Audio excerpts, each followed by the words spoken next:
Alright, what is up guys, it is Storm back here with another video. In this one, I am bringing you Link to Reality, a Sword Art Online story part 3 by Queen of Corners. Now if you want to check this story out for yourself, the link to it will be down in the description below. But before the video begins, if you like the content you're seeing, be sure to subscribe, like, and comment. I mean, they're all free, so why not? If you want some dope channel merch, the link to that will be down in the description below. And if you want to see more of me, go check out my other channels and go follow me on Twitter, Instagram, and TikTok, which will all be linked down below. But without further ado, why don't we just dive right on in. November 8th. Asuna held out a rapier, lifting it up so that she could get a proper look. The long, slender blade shone brightly in the light of the rising sun, its beauty undeniable.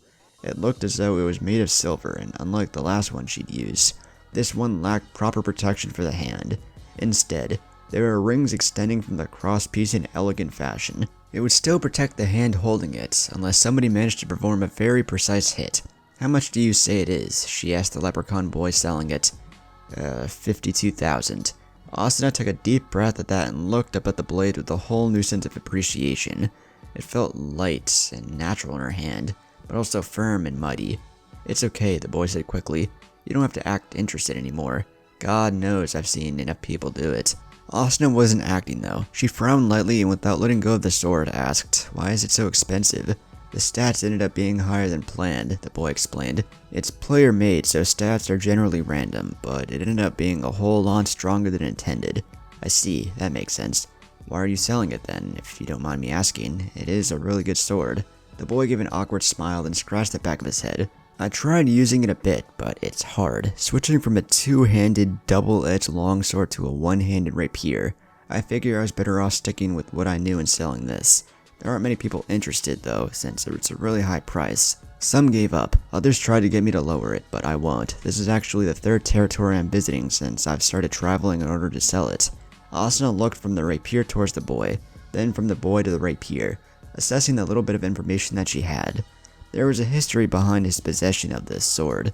She was sure of it. Something told her it wasn't made by the boy, but she didn't know how to broach the subject.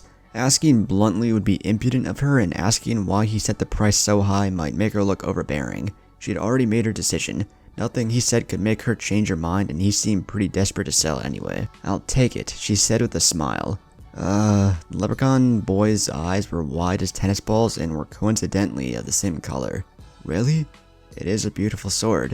It would be a waste not to," Asuna explained, as she opened the trade window. "You're starting to sound like some of those sword maniacs." "You're far nicer though," the boy muttered in awe as he accepted the transaction. Asuna smiled awkwardly. "Thanks, I suppose. It was nice doing business with you." Asuna accepted the sheath he gave her and returned the rapier in it, then giving a hand salute before turning around and going the other way. Now that she had everything she needed, there was nothing stopping her from heading to Arun. She thought about looking for better maps, but spending time by doing quests would be another waste, and finding somebody who might be selling could even take longer. She'd already wasted several hours by looking for a better sword than the beginner one she'd gotten, and although the rising sun indicated it was dawn in ALO, the clock in her status window told her that in the real world it was evening. "Oh, right, wasn't I supposed to be doing something now?" "Asuna! Hey, Asuna!" She turned around to see Tramp running towards her, then smiled awkwardly. "That's right, I completely forgot." He stopped running and took a deep breath and said, I see you got a weapon. Planning something?" With a lazy move, he indicated at the sheathed rapier now fastened to the waist of her blue-white outfit. "Actually, I was just about to mention that. I'm leaving town," Asuna said as they started walking down the busy street filled with street vendors. Tramp nodded thoughtfully as he stepped over a bump in the road. "So I guess you got in touch with that friend of yours. Where are you going?" Asuna didn't verbally respond. She turned to the outline of the large tree far off in the distance with a determined look in her eyes. It didn't matter in what part of ALfheim one was, so long as they weren't underground. Seeing the world tree was possible even from the most distant corners. Tramp whistled appreciatively. Arun, that's a pretty long ways off, though. You going alone?"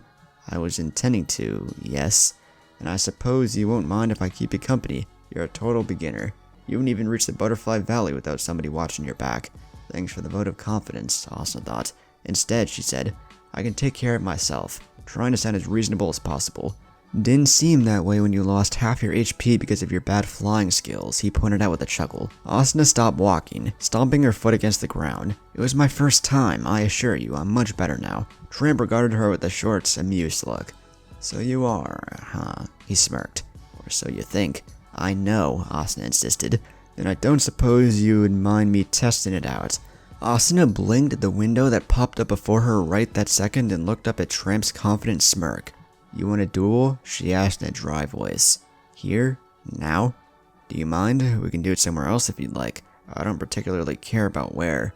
Asuna clutched her fists and gave him a long, cold, and assertive look, but Tramp didn't wither in the slightest. His posture changed a little, making him look ever more relaxed than he'd initially seemed. Here's fine, she decided as she accepted the duel and chose the half-loss mode. Back in SAO, dueling was the only way to reduce the HP of a player in the middle of a safe zone. There existed 3 types of it. The first strike mode, in which the winner was the one who scored a hit first. The half-loss mode, in which the loser was the player whose HP dropped below 50% in the final. And the total loss mode, which was essentially a battle to the death. The system here didn't seem to differ much. Asuna nearly pressed the first option, but she knew Tramp wouldn't be satisfied with that. She wouldn't be satisfied with that. It'll be worth it, having all these players see the look on your face when you lose, she said as the 1-minute countdown started, and the nearby players gathered around to watch. I won't lose, he assured her. Asuna drew her rapier, falling into a stance she was most comfortable with. Her right leg retreated a step back so that she could kick off the ground with all of her strength the moment the countdown reached 0, and her rapier was in the air, its blade gleaming in Tramp's direction, as though to tell him he had no chance in winning. She didn't know yet whether this game, along with magic, had any sword skills, but she didn't feel them to be necessary after spending 2 years in SAO. The reason she got the nickname Lightning Flash was for a very good reason, and not even Kirito could measure up to her speed. One of the reasons for that was that instead of fighting the system assist or simply relying on it during the performance of the sword skills, Asuna had a habit of going along with it. She had no doubt that her mind and virtual body remembered exactly how the skills work, system assist or no system assist. The countdown reached 30 seconds.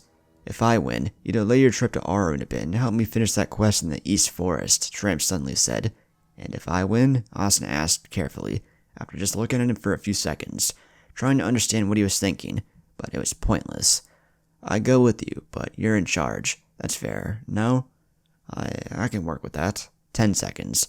Tramp finally took a stance, but it was unlike anything she'd been expecting. He was a one-handed sword user from the look of it. His sword was made for speed rather than strength. It couldn't be nearly as fast as Asuna's rapier, but it was a sword typically used when somebody wanted to use a shield along with it. On the other hand, Tramp's freehand held nothing. He was flexing his fingers and his knees were bent, but the position itself had no practicality. Perhaps that was because he was not a skilled sword user, but the look on his face could be called nothing but relaxed, as though he had the complete confidence he'd win this, or wouldn't care if he'd even lost, Asuna amended. 5. Asuna remembered an unwritten rule back in SAO. You didn't have to wait for the countdown to end before you attack. So long as your attack didn't connect with the countdown ended, everything was in accordance to the rules. She wondered whether that worked in ALO as well, but she didn't wish to use that unfair knowledge to her advantage against somebody who'd helped her out so much. 2, 1. Asuna kicked off the ground as soon as the window announced it was time and the crowd cheered. As she'd been expecting, there was a look of momentary shock on Tramp's face, but he managed to bring up his sword in time to parry. He pushed her away then jumped back to make distance between them. He was strong. That push was all it took for Asuna to understand that she'd underestimated him greatly. The strength he used to force her back couldn't have been half of what he was capable of, though she refused to let that stop her. Asuna leaped to attack, her body unconsciously doing the pre-motion to a sword skill from SAO, linear. The lack of light effect made it clear that sword skills didn't exist in ALO, but Asuna didn't have a spare moment to think about it. Tramp managed to parry again, but there was no delay to Asuna's following diagonal outward slash. He managed to duck in the last second, only several of his hairs remaining to drift in the air before disintegrating. Asuna could have screamed at herself when she realized what sort of an opening she'd given him, but Tramp was too slow to take it. If he'd been a second faster, Asuna's attempt at parrying would have been useless, and he would have gotten the first strike. He wasn't, and his attack didn't carry over much power, rather as if he tried using an opening he never thought he would get, which was very likely the case. It just served to prove that his reaction time was good, but actual skill not so much. You're pretty good, he said as she backed off to prepare for another attack. You're better than I expected. She thought about finishing this in the first 2 hits, but she had greatly underestimated him. Taking him seriously might be the best way to do it now. Hey, is that a compliment? He was forced to halt this question as Asuna's rapier nearly caught him unprepared. He parried at the last second and finally seemed to be getting serious. That was good. Asuna drew her sword back before he got a chance to do anything other than yelp.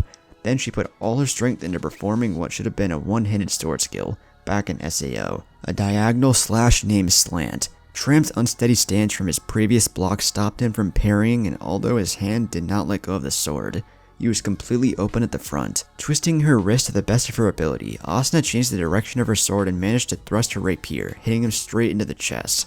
The damage she dealt was enough to destroy his chest armor, and reduce a significant amount of his HP, but not enough for her to gain victory. Tramp looked stunned. When he looked at Asuna, she saw it clearly in his eyes that he hadn't expected this.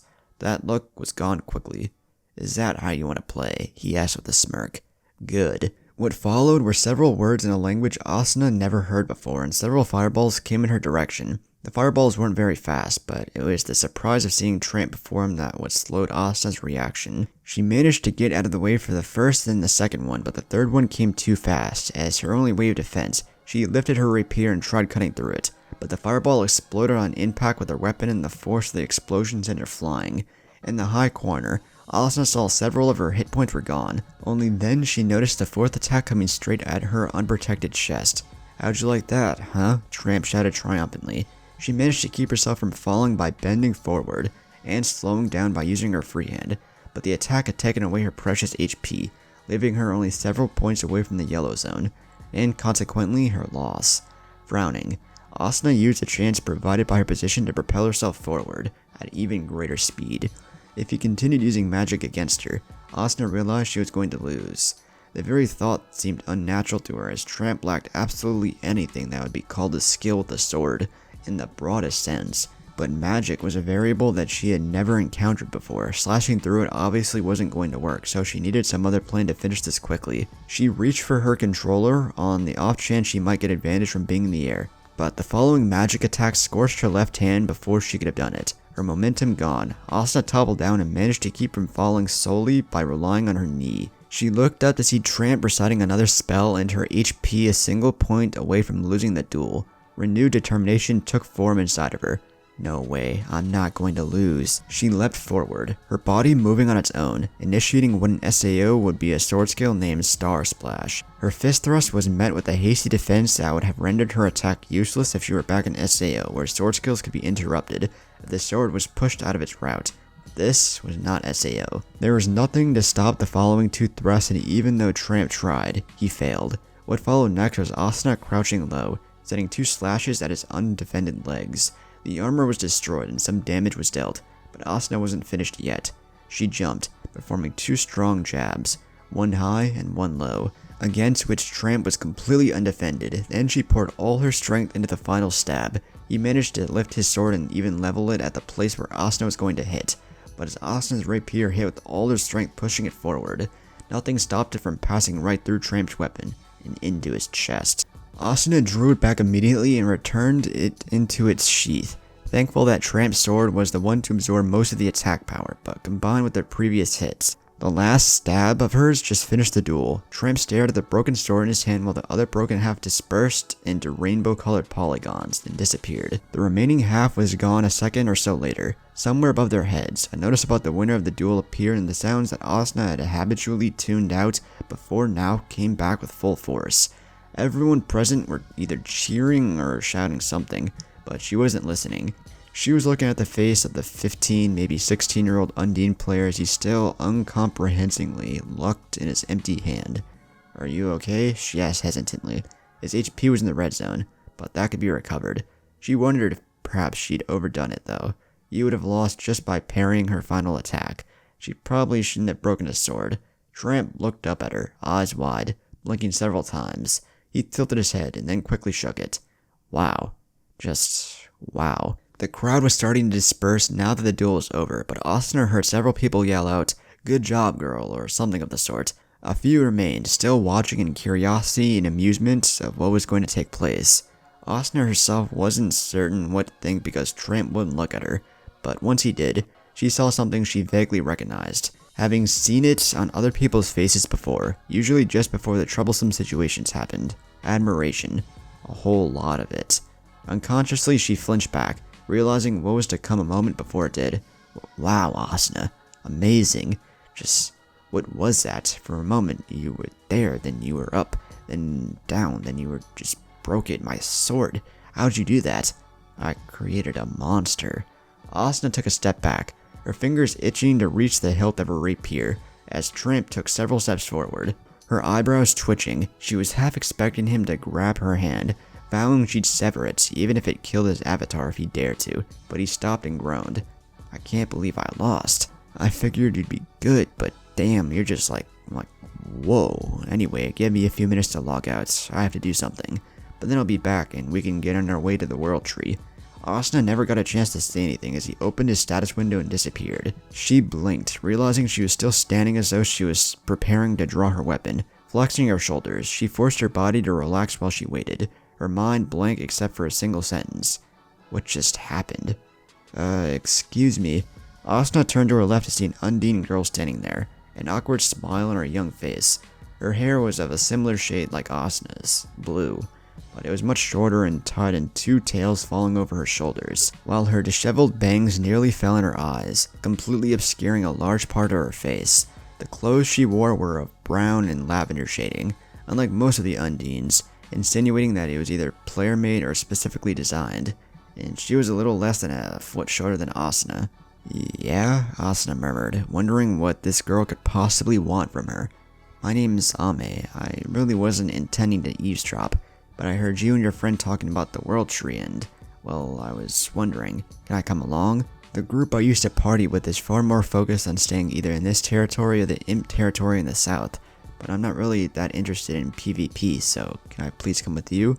Asuna would later wonder why she'd done it, not understanding herself in the least as she wanted to get to Arun as fast as she possibly could, and having Tramp along was already going to slow her down, but somehow she couldn't say no to this girl. Maybe because there was a certain liveliness and openness to her that she'd only seen so far in Liz, but Asuna just couldn't deny her. Yeah, I suppose so, she said in a slow, quiet voice. I can't see why not. Oh, she could see. She could see it all too well. She just wouldn't. The girl, Ame, grinned, reminding her of that silly grin that would appear on Liz's face from time to time, although any other likeness between the two girls might as well be completely inexistent. Thanks, Asuna. By the way, that fight just now was amazing. I'd ask you to teach me how to do it, but I prefer daggers. So, are we going to go right now, or you just plan on going eventually? The questions went on, and Asuna could only smile nervously and reply to the best of her abilities. She was almost grateful when she saw Tramp logging in again. So, are we going or what? He asked, oblivious of the other girl's presence. It looks like we have another person coming with us, Asuna replied in order to rectify that. Tramp, meet Ame. Ame, this is Tramp. Nice to meet you, Ame said with a grin. Yeah, you too, he nodded to Ame, totally lacking in his usual exuberant tendencies. If her eyes weren't playing tricks on her, Asuna just witnessed Tramp looking a bit overwhelmed and a tiny bit uncomfortable. Then he looked at Asuna strangely, making her realize that her eyes were playing tricks on her after all. He was just put out, though even that should be enough. Hey, what's all that about? I had to duel you just so you would agree to let me come. How come she gets off without that? Asuna smiled, remembering there were maybe some benefits to having Ame come along after all. If I remember well, it was you who challenged me first. I never said you couldn't come.